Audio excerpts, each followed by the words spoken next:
Bueno, amigos de La Chimba, estamos nuevamente de retorno para poder seguir conversando sobre temas de coyuntura que afectan al público en general y fundamentalmente a la gestión pública. Hoy vamos a abordar en La Chimba el tema del proceso electoral. Formalmente existe ya la convocatoria, los candidatos están en campaña y al mismo tiempo también la gente se viene preparando. Entonces esta noche en La Chimba vamos a conversar este tema con Julio y al mismo tiempo con Eloy y con nuestro amigo Víctor, que aparece después de tiempo, estos temas. Bueno, la mesa está abierta. ¿Candidatos o precandidatos? Candidatos, algunos, y algunos ya precandidatos, ¿no? Porque se supone que para postular en esta ocasión tienen que haber, procesos internos. Va a haber unos procesos internos, un sistema democrático que permita decir cuál finalmente va a ser el representante de la organización política en un territorio. Pero eso es en la letra, ¿no? Eso es en la letra porque ya la mayoría ya son candidatos, ¿no? Ya son candidatos y bueno, esa es la democracia moderna, ¿no? La forma, yo diría, ¿no? Cómo llegar que sea ser candidato formalmente. Pero la norma estipula que tiene que haber un proceso interno y el estatuto es el que define si es por elección interna o es por una delegación de representación y un voto interno. Eso por lo menos dice la ley, ¿no? O la norma. Claro, es que, pero también es elección, ¿no? O sea, hay partidos y organizaciones que de acuerdo a su estatuto tienen que elegir a sus candidatos en una asamblea regional o en un congreso regional, y hay otros partidos donde se hace por voto directo. Lo cierto es de que a las finales ese tema termina siendo solo un formalismo, ¿no? Porque ya los candidatos están de, a ver, ¿quién va a competir en ¿cómo se llama ese movimiento de la flecha? Juntos por el Desarrollo. Ya, Juntos por el Desarrollo. ¿Quién va a competir con Víctor Hugo en elecciones internas ahí? A nivel provincial. Claro, o quién va a competir en unas elecciones internas con el señor Segarra, que es el que saca, pone, mueve, remueve candidatos de su... Que son finalmente los dueños de sus Son los caciques, los dueños, los patrones de sus movimientos, ¿no? Pero el problema es que estos pues no son partidos políticos, ¿no? Sino son un club de amigos que se juntan detrás del poder por un tiempo determinado y finalmente no hay necesidad de organizarse, no hay necesidad de representación, no hay necesidad de ver quién es nuestro mejor cuadro. Ese es el gran problema del caos y la crisis de los partidos políticos en el país. Entonces, vamos a unas elecciones sin organizaciones políticas reales, ¿no es cierto? Solamente son mascarones, donde tenemos a un grupo de propietarios de la organización que hacen lo que quieren con su organización y todo lo demás es formalidad. O sea, todavía seguimos en la forma tradicional, patrimonialista de hacer la gestión pública. Ahora, la ley pretende que eso cambie, pero no va a cambiar hasta cuándo. Esos son pues, lo que yo siempre digo, ¿no? Frentes de opinión nada más, ¿no? Frentes electorales, un frente de opinión, ¿no? Nace que se llama el caudillo y vienen los acomodos y reacomodos, ¿no? Y ahora este problema se ha presentado con más fuerza, ¿no? Porque nuestro amigo Ismodes no tiene movimiento político, ¿no? Y está buscando que se llame un vientre de alquiler, donde anclar. ¿Aunque tiene? Pero no tiene. No tiene Dios, patria, nación ni territorio, pero es candidato. O sea, hay que diferenciar. Es candidato, pero sin movimiento, ¿no? Es autoproclamado candidato. Es acogido por Arequipa Transformación y según su propia versión no tiene alianza con el Partido Humanista de Yehude Simo, con el Partido Reforma Nacional, creo que es, o Restauración Nacional del padre del Pastor Lai, ¿no? Y con otros movimientos regionales más, ¿no? Y está convocando a todo aquel que se quiera sumar a su candidatura porque es el ganador. Oye, este tema debiera llevarnos un poco... Supuestamente. Una vez más, ¿eh? Una vez más, sí. El tema debiera llevarnos a la reflexión, ¿qué pasa en el Perú? O sea, hay problema de la crisis de ideología, hay problema de representación, hay problema de líderes. ¿De dónde surge finalmente este problema? ¿O tenemos una población totalmente desinformada? ¿Cuál es el origen? Porque ya demasiada informalidad de ese tipo, después de todos los problemas de corrupción, casi todos los presidentes están en la cárcel, aún vamos a asistir a unas elecciones con esas características. ¿Este es un fenómeno que solo ocurre en el Perú? ¿Cuál es la raíz? ¿Cuál es el análisis de fondo? Yo creo que no es una población desinformada, es una población desinteresada por los temas políticos. O sea, tanto es la corrupción que no presta ya interés en movimientos políticos. Llega hasta un punto de las elecciones y ya porque es obligatorio, ¿no? Se dan estas elecciones y uno va y vota por menos la multa y una serie de cosas. Pero si preguntamos a alguien sobre la ideología de la APRA, de la izquierda, la derecha, y no de movimientos independientes, frentes laterales, nadie te da una explicación concreta, porque no está en su agenda, no es de su interés, sobre todo, ¿no? O tiene rechazo, ¿no?, a esta crisis política que hay, y de alguna forma ve con malos ojos, ¿no?, a este tipo de movimientos y personas, ¿no?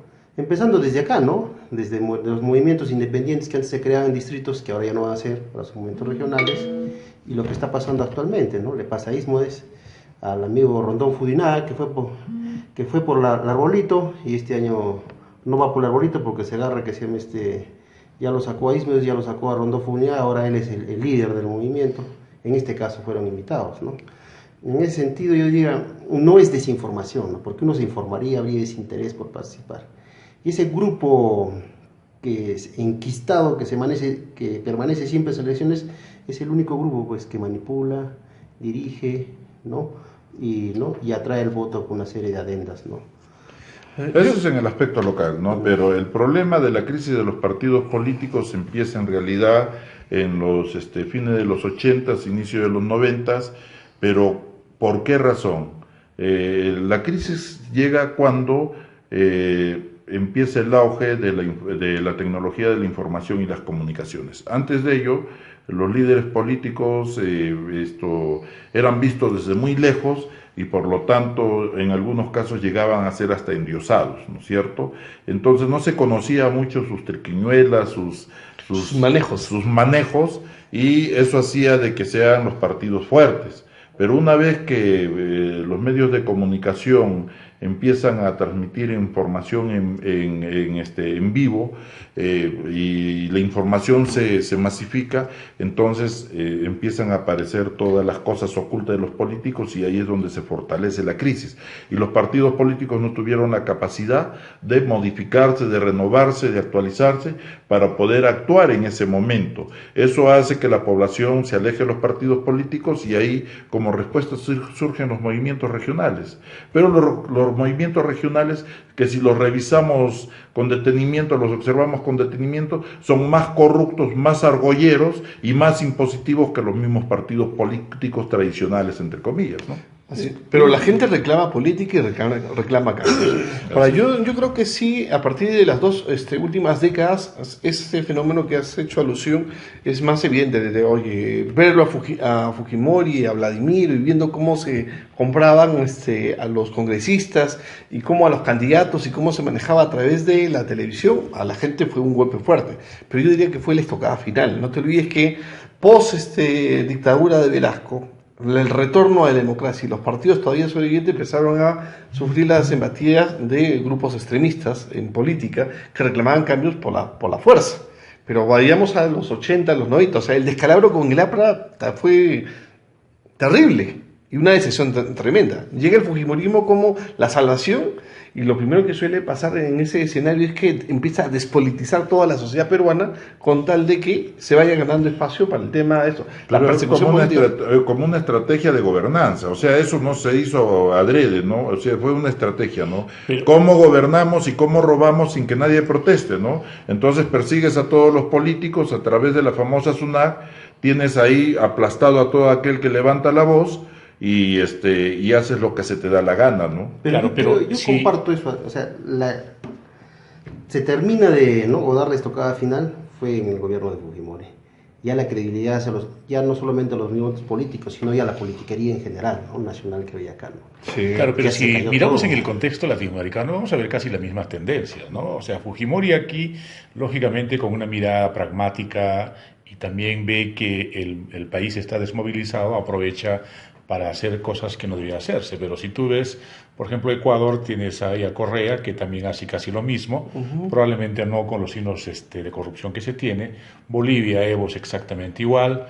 ¿no? Brasil, que es a la izquierda, que también hace lo mismo, Argentina también con los Kirchner hace lo mismo, como que de pronto donde son Ni que hablar de Venezuela. Claro, lo que ni hablar. No, y de Chile también los familiares de la Bachelet, ¿no? El yerno, el hijo, todos metidos en escándalo, ¿no? Pero a pesar de eso, fíjate que ha gobernado 2 veces Chile. Claro, pero ahí en la mirada un poco de cómo los políticos, cómo los partidos políticos se mueven, solo tienes para poder un poco explicar, es el tema de Chile y el tema de Colombia, ¿no? Donde de alguna forma las propuestas, los partidos políticos permanecen en la idea de tener un plan de gobierno o una plataforma o una propuesta de cómo buscar el desarrollo, ¿no? Pero el resto de países como que entramos en crisis.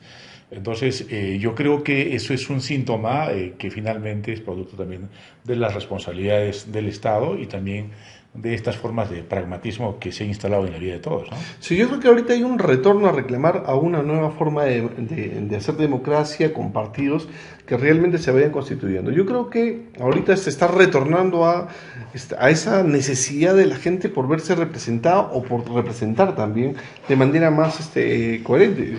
Estamos viendo la evolución de ciertos colectivos que van apareciendo, no forman parte de un partido, pero tienen plataformas políticas que se movilizan por temas y se convocan.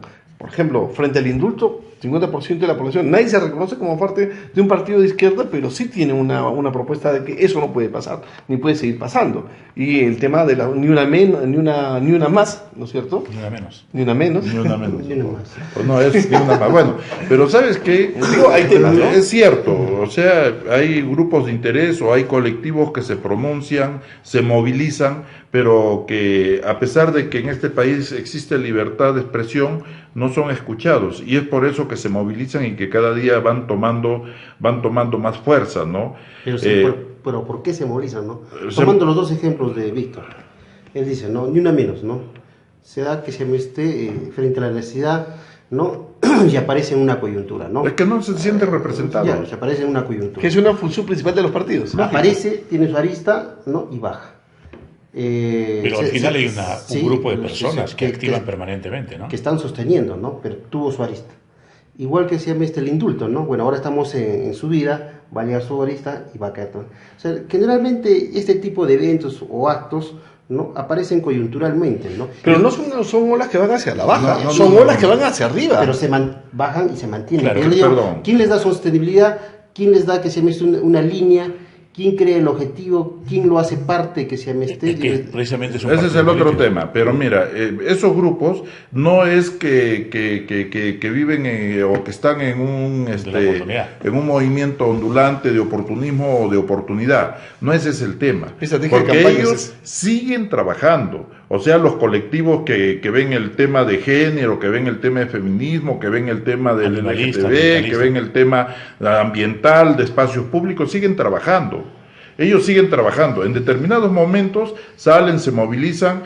¿Por qué razón? Porque no se sienten representados por quienes los deberían representar. ¿Quiénes son los que los deberían representar? En el caso de Arequipa, los movimientos regionales y los partidos políticos. Pero esa gente, a ver, tú pregúntale, por ejemplo, al arquitecto Huaco si se siente representado por alguno de los que gobiernan la región Arequipa, ¿no? Es, por ejemplo, un urbanista que siempre está levantando la voz, está estudiando, está haciendo propuestas, pero no se siente representado, y es más, a veces lo siento como que es un profeta en el desierto, pero a pesar de eso el hombre sigue adelante y naturalmente hay que apoyarlo y hay que convocarlo para poder empezar la reconstrucción también de este pueblo, ¿no? Por eso voy, pues. Pero Julio, a eso vamos, porque justamente hay personas que mantienen y sostienen este tipo de, ¿no? ¿Qué le diría? A ver, de agendas, ¿no? Objetivos, ¿no?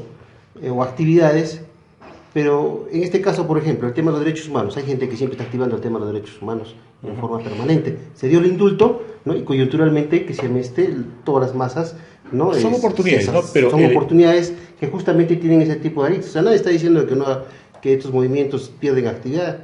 Obviamente no, es que en la imagen del descenso da cuenta como que si estuviese se desarticulase. Claro. Yo diría que hay estrategias de campaña, hay pretemporadas donde te movilizas en grande. Y es más, ahora, y no necesariamente es una cultura que te aparezca, ¿no? Ahora va a aparecer más porque estamos en tiempo de elecciones. ¿No? Y cualquier evento sirve que se llame para este tipo de elecciones que claro, se vienen. Pero si nosotros le hacemos una mirada, son colectivos, son grupos de personas que tienen un interés, trabajan algún derecho, trabajan alguna propuesta, pero en el fondo todos ellos buscan políticas públicas.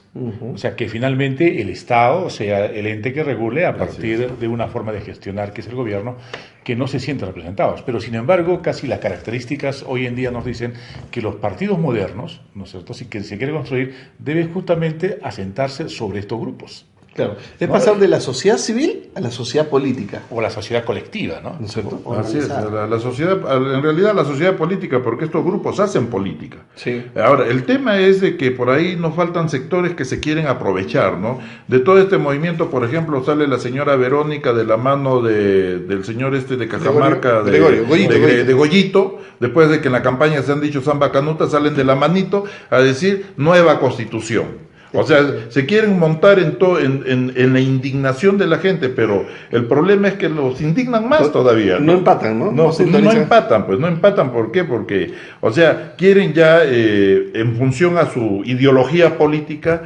quieren canalizar toda esta protesta, ¿no? Pero, o sea, eso, en mi criterio, también es una falta de respeto a estos colectivos que tienen sus cosas claras, porque tampoco no son personas que se van a dejar llevar de las narices. Que justamente eso es la diferencia, ¿no? Entre ser alguien que simplemente pone plata y por lo que pone plata tiene derecho a ser candidato. Yo creo que este tipo de colectividades necesitan liderazgos distintos, o sea, liderazgos no solamente marcados de una persona, sino en grupo de personas que sepan concertar, que sepan coordinar, para de alguna forma hacer que realmente sea un espacio de una plataforma, de una propuesta. Ahora también lo que falta es finalmente, ¿no es cierto?, en estos colectivos que también tienen un protagonismo sobremesurado, ¿no? Porque no concertan como para poder ir juntos, ¿no? A pesar que en Lima, detrás de Susana Villarán, habían colectivos, ¿no? Sí. Y que al final, cuando Susana quema el fusible, todos desaparecen y se centran en varios sitios, ¿no? Entonces, yo creo que todavía necesitamos unos 5 o 10 años más para poder madurar. No sé si tanto, yo creo que ya hay esta forma de organización, el propio modelo te lo está exigiendo, ¿no? O sea, todo el trabajar con el internet, trabajar con el Facebook, nos movilizamos o plantear ideas y discutir en las redes, cosa que antes no existía, ¿no es cierto? Y que llega a mucha gente que ni siquiera tú te imaginas a quién le está llegando, está empezando a dar sus frutos. La nueva conciencia política ahí no es la conciencia de la ideología del partido que venía de arriba y te decía cómo debías pensar, ¿no? Y cómo a mover todo el aparato. Más bien ahorita es cómo es que empezamos a articular esas diferentes propuestas para hacer algo juntos. O sea, el partido político de ahora ya no es el partido de la ideología definida por unos cuantos y que todos los demás deben seguir. Tampoco de la escuela política. Del centralismo democrático. ¿Quién te pone la agenda? Mira, el tema, claro. ¿Quién pone la agenda? La agenda se supone que la deberían poner los políticos, ¿no es cierto? La está poniendo la propia crisis en la que vivimos. Pues. Lógico, pero es que la crisis del sistema esta crisis está poniendo la agenda, pero está llegando para la renovación y reestructuración de todos los movimientos. Por supuesto, la crisis está llegando a su agotamiento y al final del túnel tiene que haber siempre una luz, ¿no? Y esa luz es los partidos políticos modernos que tienen que nacer, que tienen que recoger justamente la voz de esos colectivos de interés que son los que están de una u otra manera movilizando políticamente a la población, ¿no? Sí, y hemos pasado de la desmovilización total, de la represión, del ocultamiento, a empezar a manifestarse, ¿no? Y a agruparse, a proponer, a hacer incidencia, a meterse en política. En el ámbito todavía de la sociedad civil, pero estamos pasando ya de la sociedad civil a ver la necesidad de entrar en política de otra forma, ¿no? Ya no solamente para incidir en una temática, sino para empezar a gestionar poder. Y yo creo que se está avanzando en ese sentido. Y no soy tan pesimista para 10, ¿ah? Yo creo que más pronto está más pronto, ¿no? Hagamos esta mirada de este modelo que estamos chequeando en el ámbito regional. O sea, ¿quién tiene esa perspectiva? ¿Arequipa Renace tiene esa perspectiva? O sea, ¿a qué grupo representa? Sí. ¿Qué hacen? ¿Cuáles son sus intereses? Esos son, en el caso de Arequipa Renace, son los dueños más sus amigos, ¿no? Así es. Son los constructores. Es una pandilla ya bastante degenerada ya. Porque los señores construyen puentes, avenidas, calles, pero la propuesta social no la veo. Mira, y esto, mira por un lado, la política tradicional hasta ahora está en función del fierro y el cemento. ¿Qué construir para ver cuánto le saco, no? Pero la agenda de los colectivos, no, la agenda... aparte de que agregarle a ella, ¿qué construir para qué le saco? Y también, ¿qué construir para decir qué he hecho? ¿No? Porque ellos miden que se ha visto su gestión por cemento y fierro. no miden la gestión por las actividades sociales. Por la calidad de vida y de ese las modelo es el familias. que todavía domina, pero el otro modelo que está emergiendo es, oye, ¿cuánto estamos cambiando en nutrición para nuestros niños? ¿Cuánto estamos reduciendo En educación. la violación para de los derechos de las personas La anemia. o la violencia familiar? ¿O cuánto de la seguridad? Ya no son el tema de fierro y cemento, sino son esos temas donde la gente realmente está sintiendo el problema. Claro, entonces no hay propuesta, pero sí existe un grupo de personas que sí proyectan su empleo en 5 o 10 años, que es la militancia, ¿no? Ahora vayamos a otro movimiento, pues. Los otros movimientos, Fuerza Arequipeña, ¿a quién representa Fuerza Arequipeña? ¿Cuáles son sus intereses, sus necesidades? Por lo menos en el ámbito regional. Yo creo que eso es un pulso más disperso, ¿no? Sí. Lo cierto es que todos tienen esa naturaleza. El tema es que Fuerza Arequipeña pues no ha tenido mucha presencia de gobierno, ¿no? Ha manejado algunos municipios, creo Miraflores, donde ha habido 2 periodos continuos. Después más no, Mariano Melgar, pero en términos de democracia interna y en términos de representación también es lo mismo que lo otro, ¿no? Que Tradición y Futuro, o que el partido del arbolito del señor Segarra, ¿no? O sea, a la final es la misma historia. Ya, pero en la idea de la historia, un poco el movimiento regional que más presencia política ha tenido es Tradición y Futuro, ¿no? A nivel Con de Juan gobierno Manuel Guillén, regional. en A una nivel de primera región. propuesta, y luego con Yamila. Y bueno, ¿qué propone? ¿Qué plantea? Pero, a ver, ¿tiene esas Que tampoco perspectivas? comulgan, ¿no? A ver, ha tenido mayor presencia, pero con acuerdos contra natura, ¿no? ¿Se acuerdan ustedes del famoso pacto de, ¿cómo se llamó eso? Cogobierno. El famoso cogobierno, Ujú. que nos ha llevado al mayor caos de desarrollo que tiene Arequipa. No, si no vean todo lo que está pasando en Arequipa La Joya, donde hay gángster, matones, es peor que el lejano oeste, el tráfico de tierras, no, es así, pues, eso es cierto, ahí no entra ni la policía. Curiosamente, si miramos eso hacia Lima, hay 3 alcaldes que justamente tienen eso como un problema que ya los está llevando a prisión, ¿no? Así es, que lo está Pero llevando que a aquí prisión, no pasa lógico. nada. Que acá no pasa nada, porque si se todo el tráfico investigaría- lo movió Juan Manuel Guillén, ¿ah? O sea, no hablamos de ya. Pero es que- Yamila encontró el problema porque Y volteó la mirada. y es más, ¿y quién financiaba a todos los cargadores? ¿Quién financiaba a todos los líderes aquí en Arequipa La Joya? Fue en el periodo de Juan Manuel Guillén. Así Y es es, más, por supuesto. el líder estaba ahí, trabajaba que se llama en el área justamente de planeamiento, desarrollo urbano. De ordenamiento territorial. De ordenamiento territorial, que se llama, se me olvidado su A nombre. lo mejor no mencionas. Ya, No, no, pero- y que ahora está en el proyecto de Segarra también. Pero- O sea, el pero- gato pero- nuevo está de despensero. Pero el que movilizaba y atendía a todos los cargadores que se ven de ese gobierno regional, y que Yamila, que se llama prácticamente consolidan, ¿no? Ahora ella dice, nuestra gobernadora dice, hemos desalojado ciertos y recuperado una cantidad de hectáreas, pero se mantiene pues lo que se le dio a los cargadores en ese momento. Así es. Claro, en ese análisis de desesperanza que de alguna forma pintamos, bueno, antes de ser partidos o movimientos regionales parecieran ser movimientos que tienen intereses como ustedes describen, ¿no? Más de apetitos personales y también de actos delincuenciales y corruptos. Entonces, ¿por qué la gente piensa en ellos? ¿Por qué les da la oportunidad? O sea, ¿qué está pasando con el votante que no necesariamente está pensando en un puesto de trabajo, ¿no? ¿Qué pasa con la sociedad arequipeña?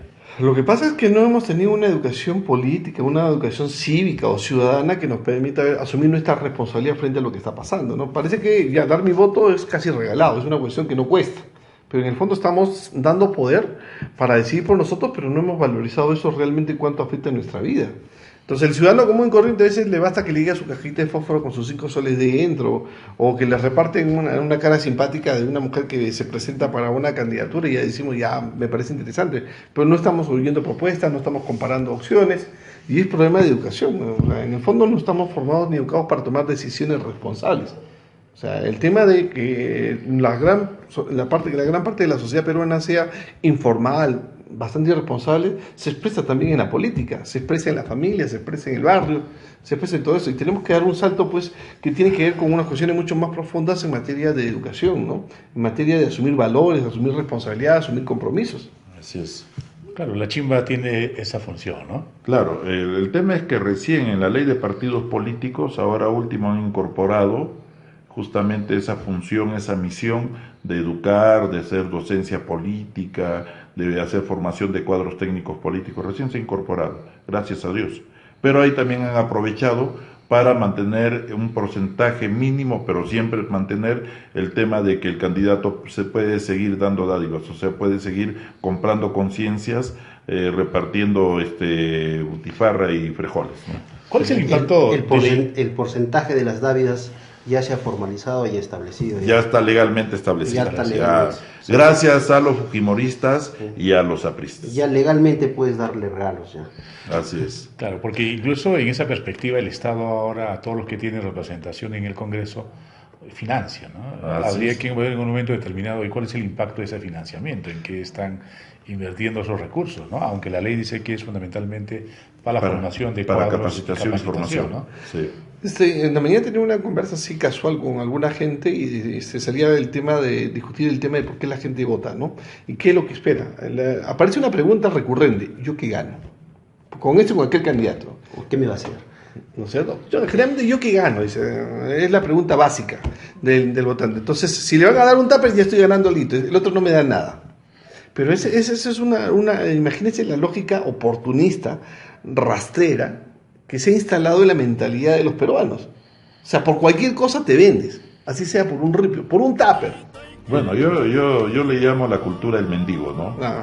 Que está estirando la mano para conseguir algo, teniendo la capacidad de ponerse de pie y poderlo lograr a través del esfuerzo y el trabajo. Claro, ¿qué es lo que debe ganar? Lo que debe ganar es una educación de calidad para sus hijos, una seguridad para su familia, una salud para toda su familia y sus hijos. Debiera ganar, ¿no es cierto?, la calidad del bienestar, eso es lo que debe ganar, pero pues eso es nuestra gran realidad. Amigos, tenemos que ir acabando la chimba. Sí, y vamos a hablar de las elecciones y apenas hemos entrado en la primera partecita. ¿Quiénes compiten? ¿Cómo lo están haciendo, no? Sí, dedicaremos las próximas ediciones para seguir conversando este tema, porque la chimba pues tiene propósito fundamentalmente de educar y formar en ciudadanía para tener mejores posibilidades de vida.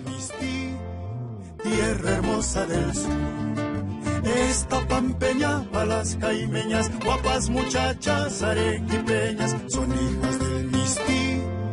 Tierra hermosa del sur.